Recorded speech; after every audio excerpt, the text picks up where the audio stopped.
প্রিয় ছাত্রছাত্রীরা, আজকে আমি তোমাদেরকে এই ভিডিওর মাধ্যমে ক্লাস 9-এর ভূগোলের যে সমস্ত প্রশ্নগুলো দেওয়া আছে 2024 সালে থার্ড সেমিস্টারের জন্য, অর্থাৎ তৃতীয় পর্যায়ক্রমিক মূল্যায়নের জন্য ভূগোলের যে প্রশ্নগুলো দেওয়া আছে স্কুল নম্বর 14-তে, সেই 14 নম্বর স্কুলের যে সমস্ত প্রশ্ন আছে সমস্ত প্রশ্নের উত্তর আমরা আলোচনা করবো। এখানে পেজ নম্বর রায়মার্টিন প্রশ্নবিচিত্রে 507 এবং এর আগের যে স্কুলগুলো ছিল 1 থেকে 13 অবধি, সেই 13টি স্কুলের সমস্ত প্রশ্ন উত্তর আমরা করে দিয়েছি। তোমরা প্লেলিস্ট থেকে সেই প্রশ্ন উত্তরগুলো দেখে নেবে এবং তোমরা যদি এখনও আমাদের চ্যানেলটাকে সাবস্ক্রাইব করে না থাকো অবশ্যই সাবস্ক্রাইব করে নেবে পরবর্তী স্কুলের প্রশ্ন উত্তরগুলো পাওয়ার জন্য।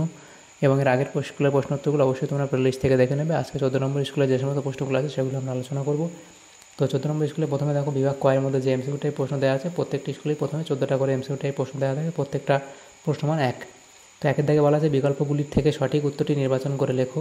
তো 1-এর দাগের 1-এ বলা আছে পৃথিবীর যমজ গ্রহ বলা হয়, পৃথিবীর যমজ গ্রহ বলা হয়, এখানে হবে শুক্র গ্রহকে অপশান সি। এরপরে প্রশ্ন অপসূর অবস্থানে পৃথিবীর আবর্তন বেগ, এটা হবে কমে অপশান বি। এরপরে যে রেখাটি পূর্ব পশ্চিমে বিস্তৃত নয়, যে রেখাটি পূর্ব পশ্চিমে বিস্তৃত নয় তা হলো, এখানে হবে মূল মধ্যরেখা, অর্থাৎ অপশান সি। এরপরে প্রশ্ন পাত ও পাত সংস্থান শব্দটি সর্বপ্রথম ব্যবহার করেন জে তুজো উইলসন। এরপরে প্রশ্ন ভারতের একটি লাভা মালভূমি হলো, এখানে দেওয়া আছে লাদাখ, তিব্বত, মালব। তো এখান থেকে সবগুলিই ভুল, অপশান ডি হবে সঠিক উত্তর। এরপরে প্রশ্ন সমপ্রায় ভূমির অনুচ্চ টিলাগুলি হলো, সমপ্রায় ভূমির অনুচ্চ টিলাগুলি হলো পেডিমেন্ট, ইনসেলবার্জ, ক্যাসেল কপি নাকি মনার। সঠিক উত্তর অপশান বি, অর্থাৎ ইনসেলবার্জ। তো এরপরের যে প্রশ্ন সেখানে দেখা বলা হয়েছে সেটা হচ্ছে কি, যে রাসায়নিক আবহবিকার প্রক্রিয়ায় অ্যানহাইড্রাইট জিপসামে পরিণত হয় সেটি হলো জল যোজান, অপশান এ হবে সঠিক উত্তর। এরপরের যে প্রশ্ন আছে এখানে দেখো, সেখানে বলা হয়েছে ধস হলো এক রকমের পুঞ্জিত ক্ষয়। এরপরে প্রশ্ন প্রদত্ত কোনটি স্থলভাগের ঘূর্ণিঝড়, সেটা হবে টর্নেডো, অপশান সি। মাছ যে প্রকার সম্পদ তা হলো পুনর্ভব সম্পদ। এরপরে প্রশ্ন দেখো দেওয়া আছে যে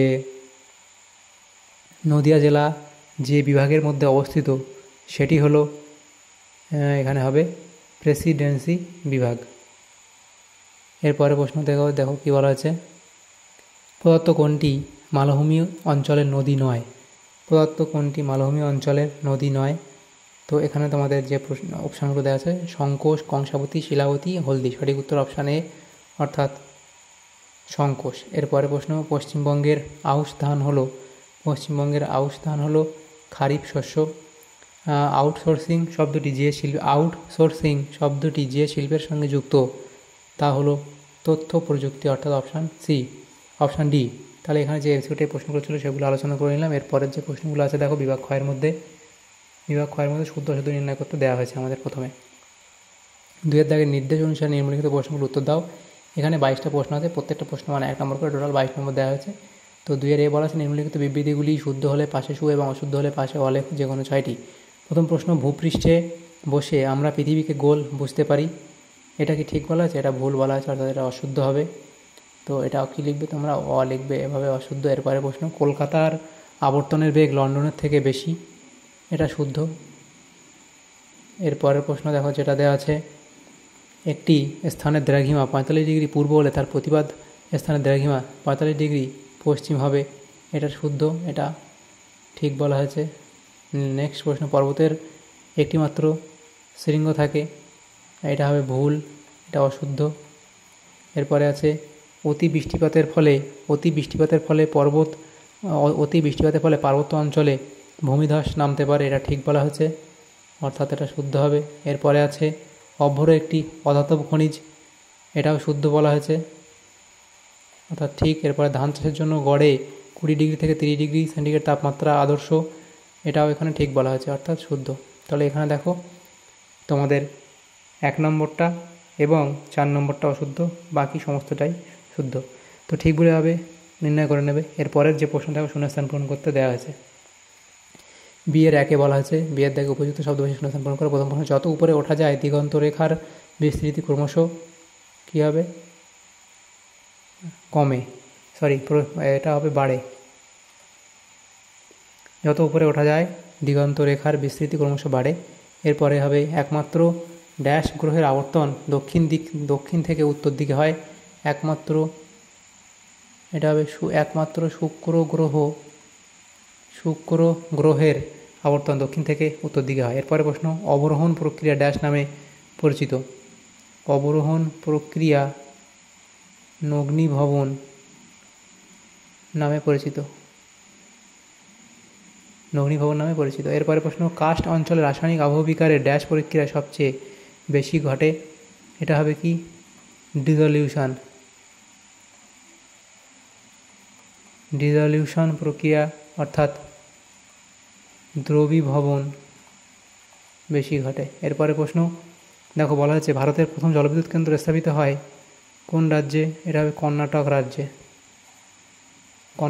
এরপরে আছে ফার ড্যাশ জাতীয় উদ্ভিদ।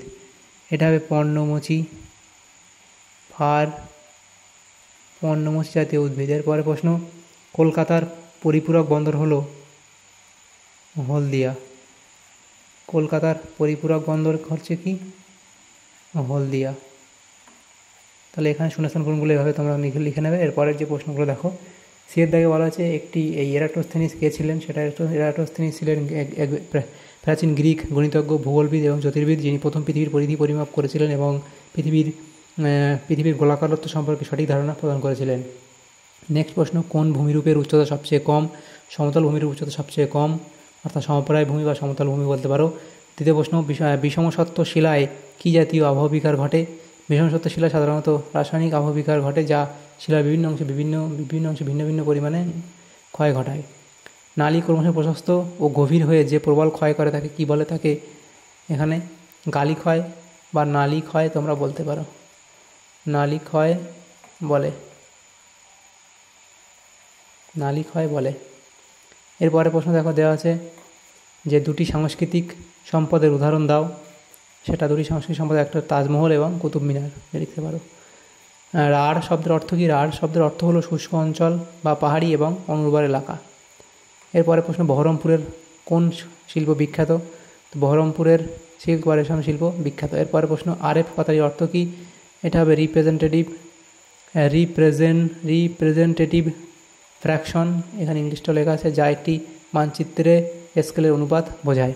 তো এভাবে এগুলো লিখে দেবে। এরপরের যে প্রশ্ন দেখো, ডি এর দাগে দেখো বলা আছে বাম দিকের সঙ্গে ডান দিকের গুলি মিলিয়ে লেখো। এখানে কয়স্তম্ভ এবং ক্ষয়স্তম্ভ দেওয়া আছে। এখানে চারটে প্রশ্ন, 1 নম্বর করে 4 নম্বর দেওয়া আছে। প্রথম দেখো ঘুম, এখানে কী হবে? এটা টাইগার হিল, অপশান সি এর সাথে মিলবে। এরপরে পাশ্চেত, সেটা কার সাথে মিলবে? পাশ্চেত এখানে মিলবে, দেখো দামোদর। এরপরে নবীন পলিমাটি বি এর সাথে মিললে খাদার। এবং জর্জ অকল্যান্ড, সেটা হবে পাটকল। তো জর্জ অকল্যান্ড পাটকল স্থাপন করেছিলেন, পাট কাটার যন্ত্রপাতি স্থাপন করেছিলেন ভারতে প্রথম। তো সেই কারণে এখানে জর্জ অকল্যান্ডের সাথে পাটকল মিলবে। এভাবে তোমরা এভাবে কয়স্তম্ভ মিলিয়ে নেবে। এরপরে দেখো বিভাগ গয়ের মধ্যে যে সমস্ত প্রশ্নগুলো আছে, প্রত্যেকটা প্রশ্ন 2 নম্বর করে, এখানে 6টা প্রশ্ন আছে, 2 নম্বর করে 12 নম্বর দেওয়া হয়েছে। তো 3 দাগের এই প্রশ্নগুলো আমরা পরের পেজে আলোচনা করব। প্রত্যেকটা পরের সাথে অথবা দিয়ে প্রশ্ন দেওয়া আছে। তো দেখো প্রথম প্রশ্ন, সূর্যের দক্ষিণায়ন কাকে বলে অথবা ক্রোনোমিটার কি? সূর্যের দক্ষিণায়ন তোমরা কাকে বলে লিখবে যে সূর্যের দক্ষিণায়ন হলো সেই সময়কাল যখন সূর্য উত্তর গোলার্ধ থেকে দক্ষিণ গোলার্ধে প্রবেশ করে। এটি সাধারণত 21 ডিসেম্বরের আশেপাশে ঘটে, যা শীতকালীন অতি সূর্যকণ্ঠ ও এটা হবে সোলস্টিস নামে পরিচিত। এই সময় সূর্য সর্বনিম্ন অবস্থানে থাকে এবং দিনগুলি ছোট হতে শুরু করে। ক্রোনোমিটার, পরের অপথ্যবাদী প্রশ্ন ছিল ক্রোনোমিটার কি? সেটা লিখবে। ক্রোনোমিটার একটি অত্যন্ত সঠিক ঘড়ি যা সমুদ্রের নাবিকদের জন্য সময় নির্ধারণে ব্যবহৃত হয়। এটি ভূপৃষ্ঠের মধ্যে নির্দিষ্ট একটি স্থানে সূর্যের অবস্থান নির্ধারণের জন্য ব্যবহৃত হয় এবং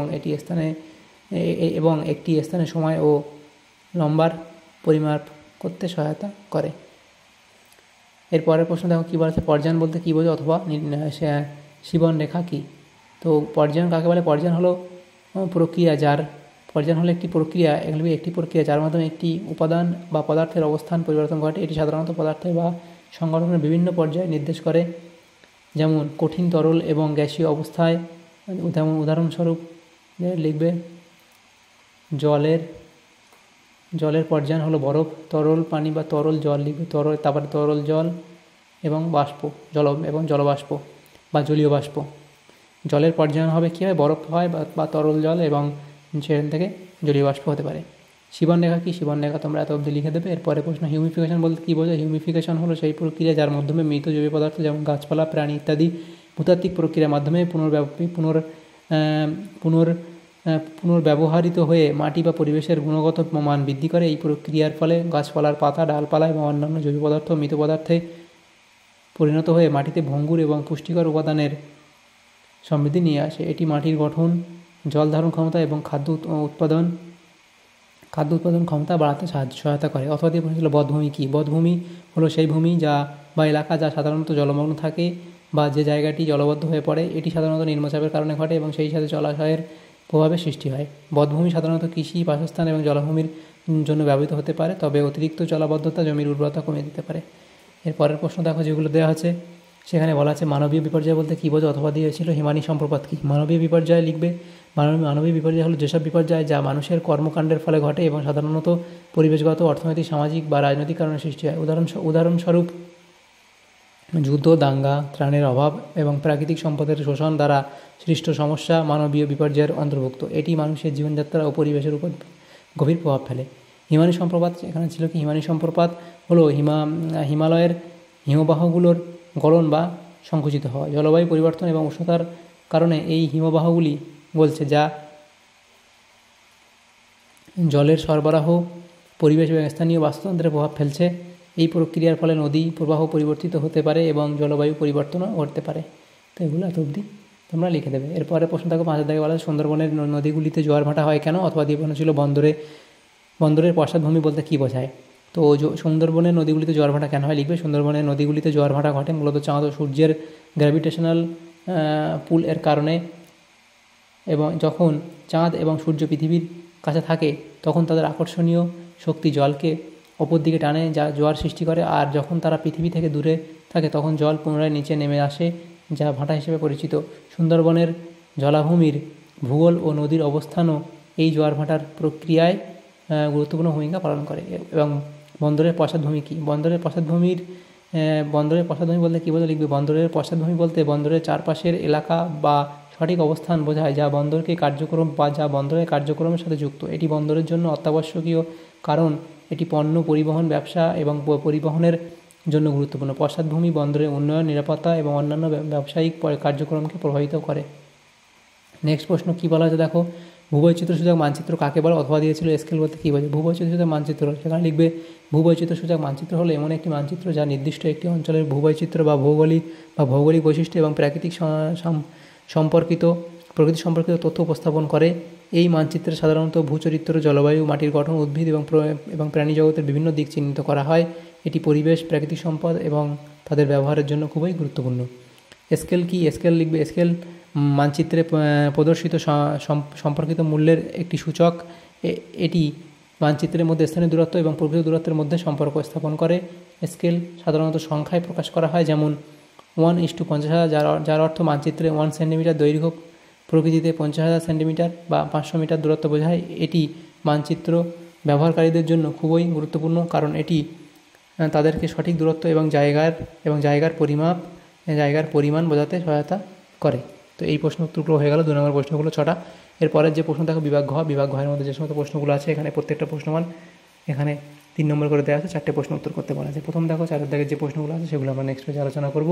তো প্রথম প্রশ্ন দেখো, 180 ডিগ্রি দ্রাঘিমাকে আন্তর্জাতিক তারিখ রেখা ধরার কারণ ব্যাখ্যা করো।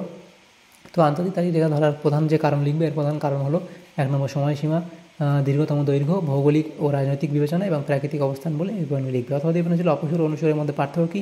অপসূরের অর্থ কী সেটা লিখবে, অনুসূরের অর্থ কী এটা লিখতে পারো। এবং এখানে এই যে ছক দেওয়া আছে দেখবে সূর্য থেকে দূরত্ব, অপসূরের ক্ষেত্রে সর্বোচ্চ, অনুসূরের ক্ষেত্রে সর্বনিম্ন, গতিবেগ কী হয় এবং কক্ষপথের অবস্থান সূর্য থেকে সবচেয়ে দূরে সেটা অপসূর, আর অনুসূর সূর্যের সবচেয়ে কাছে। তো এভাবে পার্থক্য লিখে দেবে। এরপরে দ্বিতীয় প্রশ্ন দেখো, বদ্বীপ ও উপকূলীয় সমভূমির মধ্যে 3টি পার্থক্য লিখবে। অবস্থানের ক্ষেত্রে বদ্বীপ উপকূলীয় সমভূমি তার জলাভূমি এবং অবস্থানগত বৈচিত্র্যের মধ্যে লিখবে। এটা অথবা দিয়ে প্রশ্ন ছিল যেটা স্তূপ পর্বত ও গ্রস্ত পর্বতের মধ্যে পার্থক্য, স্তূপ পর্বতের গঠন, স্তূপ পর্বতের আকৃতি এবং গ্রস্ত পর্বতের আকৃতি, এবং স্তূপ পর্বতের ভূতাত্ত্বিক বৈচিত্র্য এবং গ্রস্ত উপত্যকার ভূতাত্ত্বিক বৈচিত্র্য হিসাবে পার্থক্য লিখে দেবে। পরের প্রশ্ন, বিপর্যয় ব্যবস্থাপনায় শিক্ষার্থীর ভূমিকা লেখো। সচেতনতা সৃষ্টি, প্রশিক্ষণ ও প্রস্তুতি, স্বেচ্ছাসেবক কার্যক্রম, গবেষণা ও বিশ্লেষণ, নেতৃত্ব দান। অর্থাৎ এই প্রশ্ন ছিল খরা ব্যবস্থাপনার 3টি কৌশল বিবৃত করো, জল সংরক্ষণ প্রযুক্তি, বিভিন্ন জাতের ফসলের চাষ এবং বাতাসের আর্দ্রতা বৃদ্ধির কৌশল ইত্যাদি পয়েন্টগুলো করবে। নেক্সট 4 দাগে বলা আছে পশ্চিমবঙ্গে গ্রীষ্মকালে আর্দ্র ও শীতকালে শুষ্ক। পশ্চিমবঙ্গে গ্রীষ্মকালে আর্দ্র ও শীতকাল শুষ্ক হওয়ার কারণ লেখো। পশ্চিমবঙ্গে গ্রীষ্মকালে আর্দ্র ও শীতকালে শুষ্ক হওয়ার যে কারণ সেটা লিখবে বায়ু প্রবাহের পরিবর্তন, আবহাওয়ার বৈশিষ্ট্য, বঙ্গোপসাগরের প্রভাব এবং ভূগোল ও ভূমির গঠন ইত্যাদি। অর্থ দিয়ে যে প্রশ্ন ছিল পশ্চিমবঙ্গে খাদ্য প্রক্রিয়াকরণ শিল্পের উন্নতির কারণ লেখো। কৃষিজ বৈচিত্র্য, শিল্পের সহায়ক অবকাঠামো, প্রযুক্তির ব্যবহার, স্থানীয় ও আন্তর্জাতিক বাজার এবং কর্মসংস্থান সৃষ্টি, এই পয়েন্টগুলো লিখে দেবে। এরপরে বিভাগ উঙা, সেই যে বিভাগ উঙার মধ্যে যে সমস্ত প্রশ্নগুলো আছে দেখো 5-এর এ এবং 5-এর বি, এই প্রশ্নগুলো আলোচনা করবে। এখানে দেখো প্রত্যেকটা প্রশ্ন মান 5 নম্বর করে দেওয়া আছে, তো 2টো প্রশ্ন উত্তর করতে হবে 4টার মধ্যে থেকে। তো প্রথম বিভাগ উঙাতে 5-এর এ যে কোনো 2টি প্রশ্ন উত্তর দাও। প্রথম প্রশ্ন দেখো বলা আছে কি, 2টি স্থানের মধ্যে সময়ের পার্থক্য 6 ঘন্টা, একটি স্থানের দ্রাঘিমা এটা 40 ডিগ্রি, 40 ডিগ্রি পূর্ব হলে অপর স্থানের দ্রাঘিমা কত? তো দেখো 2টি স্থানের সময়ের পার্থক্য 6 ঘন্টা এবং 2টি স্থানের সময়ের পার্থক্য দেখো এটা 6 ঘন্টা এবং প্রতি ঘন্টায় 15 ডিগ্রি দ্রাঘিমার পরিবর্তন হয়, তাই দ্রাঘিমার পার্থক্য কত? 6 ঘন্টা এবং দ্রাঘিমার তাহলে দ্রাঘিমার পার্থক্য কী করে বার করে? সময়ের পার্থক্য ইন্টু এখানে সময়ের পার্থক্য ইন্টু যে এই যে 15 ডিগ্রি, এটা আমাদের গুণ করতে হবে। সময় পার্থক্য 6 ঘন্টা এবং ইন্টু 15 ডিগ্রি, তাহলে 6-15 90 ডিগ্রি। দ্রাঘিমার পার্থক্য কত? তাহলে 90 ডিগ্রি। এটা হচ্ছে দ্রাঘিমার পার্থক্য। তাহলে যেহেতু প্রথম স্থানের দ্রাঘিমা 40 ডিগ্রি পূর্ব, যদি আমরা দ্বিতীয় স্থানের দ্রাঘিমা নির্ণয় করতে চাই তখন 2টি পরিস্থিতি হতে পারে। কারণ কি, পূর্ব দিকে হলে 40 ডিগ্রি পূর্ব প্লাস 90 ডিগ্রি 130 ডিগ্রি পূর্ব হবে, বা যদি পশ্চিম দিকে হয় সেই জায়গাটা মানে এই স্থানের পশ্চিম দিকে হয়, মানে সেটা হবে কি 40 ডিগ্রি পূর্ব মাইনাস 90 ডিগ্রি, সেখান থেকে আমাদের মাইনাস 50 ডিগ্রি বা পশ্চিম আসবে। তাহলে সুতরাং 2টো জায়গা হতে পারে, এভাবে লিখে দেবে। দ্বিতীয় প্রশ্ন, পৃথিবীতে কীভাবে ঋতু পরিবর্তন হয় তার চিত্র সব ব্যাখ্যা করো। তো ছবিটা বই থেকে লিখে নেবে। দেখো অক্ষের ঢাল, কক্ষপথ, ঋতুচক্র কী হয়, গ্রীষ্মকাল এবং শীতকাল, বর্ষা এবং বসন্ত, এভাবে লিখবে। চিত্রসহ পরবর্তী মালভূমি ও ব্যবচ্ছিন্ন মালভূমি ব্যাখ্যা করো। ছবিটা এখানে বই থেকে পরবর্তী মালভূমি তার বর্ণনা উদাহরণ দেবে, বৈশিষ্ট্য দেবে, এবং ব্যবচ্ছিন্ন মালভূমির ক্ষেত্রে বর্ণনা উদাহরণ বৈশিষ্ট্য লিখবে। এবং দেখো তো এখানে এই অবধি লিখে দেবে, তাহলেই হয়ে যাবে প্রশ্ন উত্তর। নেক্সট প্রশ্ন দেখো যা আছে 4 দাগের প্রশ্ন, মাটি ক্ষয়ের মানবীয় কারণগুলি বিশ্লেষণ করো। অতিক্ষয় বর্ণনা প্রভাব, অপরিকল্পিত অতি কৃষি সেখানে বর্ণনা প্রভাব, এবং অপরিকল্পিত নগরায়ন বর্ণনা প্রভাব দেবে। তারপরে বন উজাড় করা সেখানে, তারপরে অযৌক্তিক জল ব্যবস্থাপনা লিখবে, অযৌক্তিক জলের ব্যবস্থাপনা, বিষাক্ত সার ও পেস্টিসাইড ব্যবহার, তীব্র পরিবহন ও নির্মাণ কার্যকলাপ, অবৈধ খনিজ ও তেল উত্তোলন ইত্যাদি পয়েন্টগুলো লিখবে। তারপরে বির মধ্যে যে প্রশ্ন ছিল যে কোনো 2টি প্রশ্ন উত্তর দাও। প্রথম দেখো বিয়ের 1, বর্তমানে ভারতে অচিরাচরিত শক্তি উৎপাদনের ওপর অধিক গুরুত্ব দেওয়া হয়েছে কেন, এবং ভারতের 4টি পারমাণবিক বিদ্যুৎ কেন্দ্রের নাম লেখো। তো অচিরাচরিত শক্তি উৎপাদনের গুরুত্ব কী? জ্বালানির ঘাটতি, পরিবেশ রক্ষা, দূষণ কমানো, নিরাপত্তা এবং অর্থনৈতিক সুবিধা। ভারতের 4টি পারমাণবিক বিদ্যুৎ কেন্দ্র হচ্ছে কি, তারাপুর পারমাণবিক বিদ্যুৎ কেন্দ্র সেটা মহারাষ্ট্রে, কাকর পারমাণবিক এটা কাঁকড়াপাড়, এটা এইখানে স্পেলিংটা ঠিক হয়নি, এটা লিখবে কাঁকড়াপাড়, এই স্পেলিংটা দেখে নেবে। কাঁকড়াপাড় পারমাণবিক বিদ্যুৎ কেন্দ্র সেটা গুজরাটে অবস্থিত। তারপর কুড়ানকুলাম সেটা হচ্ছে তামিলনাড়ুতে, এবং রাওয়ারপাড়া পারমাণবিক বিদ্যুৎ কেন্দ্র সেটা হচ্ছে রাজস্থানে। দেখো এরপর দেখো এই কেন্দ্রগুলি দেশের বিদ্যুৎ চাহিদা পূরণে গুরুত্বপূর্ণ ভূমিকা রাখে এবং শক্তি উৎপাদনের বৈচিত্র্য বাড়ায়। এবং কলপাক্কাম একটা পারমাণবিক কেন্দ্র লিখতে পারো। দ্বিতীয় প্রশ্ন দেখো কী বলা আছে, দেখো পশ্চিমবঙ্গের আর্দ্র পর্ণমাচী ও ম্যানগ্রোভ বনভূমির বর্ণনা দাও। সেখানে দেখবে যে আর্দ্র পর্ণমাচী বনভূমিতে বর্ণনা, তার গঠন দেবে। এরপরে দেখো সেখানে ম্যানগ্রোভ পরিবেশ বাস্তুতন্ত্র এবং ম্যানগ্রোভ বনভূমি বর্ণনা, গঠন, পরিবেশে ও বাস্তুতন্ত্র দেবে। পশ্চিমবঙ্গের ম্যানগ্রোভ বনভূমি সম্পর্কে একটু লিখে দেবে এত অবধি।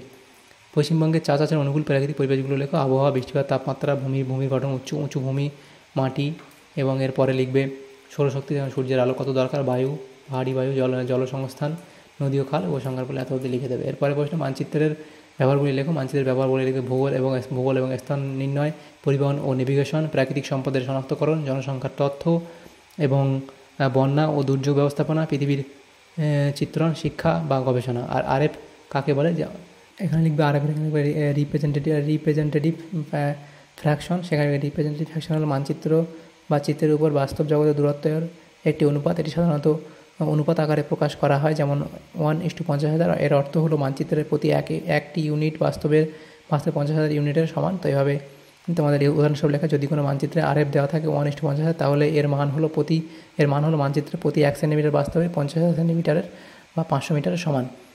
এখানে তো তারপর লিখবে আরএফ এর প্রধান বৈশিষ্ট্যগুলি হলো এবং ইউনিট মুক্ত এবং ব্যবহারিক সহজতা, এবং আরএফ সাধারণত মানুষের স্কেল বুঝতে সহায়তা করে। তো এই অবধি লিখে দেবে, তাহলে এই প্রশ্ন উত্তর হয়ে যাবে। তো আমাদের তাহলে দেখো এখানে যে সমস্ত প্রশ্নগুলো ছিল আমাদের 14 নম্বর স্কুলে ক্লাস 9-এর ভূগোলের, তো সমস্ত প্রশ্ন উত্তর আমরা আলোচনা করলাম আজকে এই ভিডিওর মাধ্যমে। তো তোমাদের যদি ভিডিওটা ভালো লেগে থাকে, সামান্যতম যদি উপকার এসে থাকে, তাহলে অবশ্যই লাইক করবে এবং বেশি বেশি বন্ধুদের সাথে শেয়ার করবে। আর চ্যানেল যদি নতুন হতে অবশ্যই চ্যানেলটা সাবস্ক্রাইব করে রাখবে পরবর্তী স্কুলে প্রশ্ন উত্তরগুলো পাওয়ার জন্য। Thanks for watching.